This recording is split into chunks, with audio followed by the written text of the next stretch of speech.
Hi friends, இன்றைக்கி நான் weekend vlog பற்றி பார்க்கலாம் வாங்க. இந்த வீக்கெண்டில் சிசி ஊர்லேருந்து வந்திருந்தா. அவள் வந்து நேராக அவளை போய் பிக் பண்ணிட்டு வந்தோடனையும் நேற்று நைட் இருந்தே சின்ன வரான்ட்டு பெரிய பாப்பா ரொம்ப ஹாப்பியாக இருந்தா. அவள் வந்தோடனையும் எதுக்கு ஹாப்பியாக இருக்கான்னு பார்த்தா தெரியுது. அவகிட்ட எல்லா ஸ்டோரியும் விரிவாக்கமாக நடந்ததெல்லாம் சொல்லி முடிச்சிட்டா.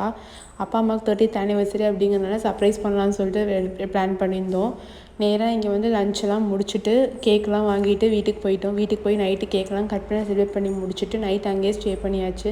நேற்று சண்டே மார்னிங் எனக்கு சிக்கன் பிரியாணி செஞ்சு தரேன்னு சொல்லியிருந்தா. இதோட சிக்னேச்சர் டிஷ்ஷுன்னு கூட சொல்லலாம். ஏன்னா ரொம்ப டேஸ்ட்டாக செய்வாள். எந்த எக்ஸ்ட்ரா மசாலா எதுவுமே ஆட் பண்ண மாட்டாள். பட் ரொம்ப டேஸ்ட்டாக செய்வாள்.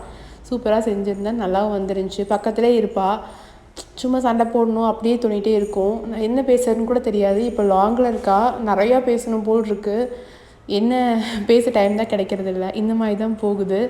உங்களுக்கும் உங்கள் தங்கச்சிக்கிட்ட இப்படி தான் போகுதா எப்படின்னு சொல்லி கமெண்ட்டில் சொல்லுங்கள். ஓகே ஃப்ரெண்ட்ஸ், பாய். நெக்ஸ்ட் வீடியோவில்